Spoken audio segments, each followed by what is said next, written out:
Hello বন্ধুরা, career space YouTube চ্যানেলে আপনাদের সকলকে স্বাগত জানাই। আশা করি আপনারা সবাই ভালো আছেন।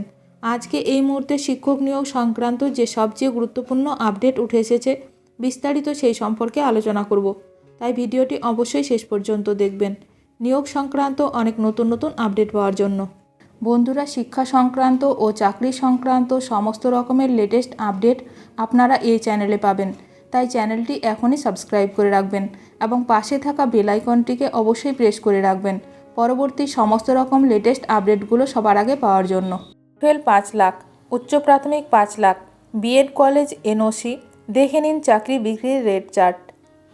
প্রাথমিক শিক্ষক নিয়োগ থেকে বিএড কলেজের রেজিস্ট্রেশন এমনকি এনওসি জোগাড় সব কিছুরই একটি অলিখিত মূল্য তালিকা ছিল বলে দাবি করেছে কেন্দ্রীয় তদন্তকারী সংস্থা সিবিআই। রাজ্যের শিক্ষাক্ষেত্রে ব্যাপক দুর্নীতির অভিযোগে তৃতীয় অতিরিক্ত চার্জশিট পেশ করেছে সংস্থাটি। তদন্তে এক সাক্ষীর বয়ানের ভিত্তিতে অভিযোগ, প্রাক্তন শিক্ষামন্ত্রী পার্থ চট্টোপাধ্যায়, প্রাক্তন প্রাথমিক শিক্ষা পর্ষদের প্রধান মানিক ভট্টাচার্য, কুন্তল ঘোষের মতো প্রভাবশালীদের নেতৃত্বে চলেছে এই টাকার খেলা। এজেন্ট তাপস মণ্ডল, বিভাস অধিকারী, পলাশ মণ্ডলদের মাধ্যমে কোটি কোটি টাকা হাতিয়ে নেওয়ার প্রক্রিয়াও উন্মোচিত হয়েছে চার্জশিটে। সাক্ষীর জবানবন্দি কী বলেছে সিবিআই? মুর্শিদাবাদের বিএড কলেজ মালিক মহিদুল হক আনসারির সাক্ষ্যকে ভিত্তি করে সিবিআই জানিয়েছে, 2017 সাল থেকে টেট পাস না করেও প্রাথমিক শিক্ষকতা পেতে কুন্তল ঘোষের কাছে টাকা গুনেছেন তিনি। প্রথমে 5 জনের চাকরির জন্য 5 লক্ষ টাকা দেওয়া হলেও কাজ না হওয়ায় চাপ দিলে কুন্তল মহিদুল ও তার কলেজের অধ্যক্ষ সন্দীপ নন্দীর চাকরির প্রস্তাব দেন। এবার চাওয়া হয় 2 লক্ষ টাকা। পরে উচ্চ প্রাথমিকে 5 জনের চাকরির জন্য 25 লক্ষ টাকা দাবি করা হয়। টাকার বিনিময়ে ইন্টারভিউ ডাক পেলেও হাইকোর্টের রায়ে প্যানেল বাতিল হলে টাকা ফেরত নেন মহিদুল। বিএড কলেজ থেকে টাকা তোলার নেপথ্যে কারা? সাক্ষী মহিদুলের দাবি, বিএড কলেজের অনুমোদন পেতে বিশ্ববিদ্যালয়গুলিকে 7 লক্ষ টাকা দিতে হতো। এনওসি জোগাড়ে প্রাক্তন শিক্ষামন্ত্রী পার্থ চট্টোপাধ্যায়ের সঙ্গে সরাসরি যোগাযোগ রাখতেন বিভাস অধিকারী। অন্যদিকে মানিক ভট্টাচার্যের নির্দেশে তাপস মণ্ডল ও বিভাসের এজেন্টরা কলেজগুলি থেকে প্রত্যেক শিক্ষার্থীর অফলাইন রেজিস্ট্রেশনের জন্য 5 থেকে 10,000 টাকা আদায় করতেন।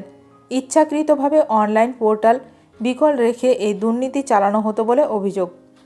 তাপস বিভাসের দ্বন্দ্ব ও পূরবী সিনেমা হলের গল্প। টাকা আদায়ের পাল্লায় তাপস ও বিভাসের প্রতিদ্বন্দ্বিতার কথাও উঠেছে তদন্তে। দুজনই মানিকের আস্থাভাজন হলেও টাকা তোলার পদ্ধতি ভিন্ন ছিল। বিভাসের এজেন্ট পলাশ মণ্ডল শিয়ালদায়ের পূরবী সিনেমা হলে টাকা জমা দিতেন। অন্যদিকে তাপসের নেটওয়ার্কে পরিবারের সদস্যদের চাকরি পাইয়ে দেওয়ার অভিযোগ রয়েছে। রাজনৈতিক প্রভাবের বলয়। সিবিআইয়ের মতে কালীঘাটের সুজয়কৃষ্ণ ভদ্র কাকু সহ স্থানীয় নেতাদের মাধ্যমে টেট মামলার সুযোগে চাকরি বিক্রির অভিযোগ রয়েছে। পার্থ চট্টোপাধ্যায়ের সরাসরি হস্তক্ষেপে বিভাসের মাধ্যমে কলেজগুলিকে এনওসি দেওয়া হতো বলে দাবি করা হয়েছে। প্রতিক্রিয়া ও পরবর্তী পদক্ষেপ। এই মামলায় ইতিমধ্যে গ্রেপ্তার হয়েছেন মানিক ভট্টাচার্য, তাপস মণ্ডল সহ বেশ কয়েকজন। অনেকেই জামিন পেয়ে গেছেন। পার্থ চট্টোপাধ্যায়ের বিরুদ্ধে অভিযোগ প্রমাণিত হলে রাজনৈতিক মহলে বড় ধরনের প্রভাব পড়তে পারে। সিবিআইয়ের তদন্ত এখনও চলছে। আরও উচ্চপদস্থ ব্যক্তিদের জড়িত থাকার ইঙ্গিত মিলেছে বলে জানা গেছে। শেষ কথা, শিক্ষাক্ষেত্রে এই দুর্নীতির ছোবলে ক্ষতিগ্রস্ত হয়েছে হাজারো মেধাবী প্রার্থীর ভবিষ্যৎ। সিবিআইয়ের চার্জশিট প্রশ্ন তুলেছে প্রশাসনিক জটিলতা ও নৈতিক অবক্ষয়ের। এখন দেখার বিচার প্রক্রিয়া কী হয় এবং রাজনৈতিক দলগুলি কিভাবে এই সংকট মোকাবিলা করে। ভিডিওটি ভালো লাগলে অবশ্যই লাইক করবেন। আজকের ভিডিওটি এখানেই শেষ করলাম। নতুন কোনো আপডেট নিয়ে দেখা হবে নেক্সট ভিডিওতে।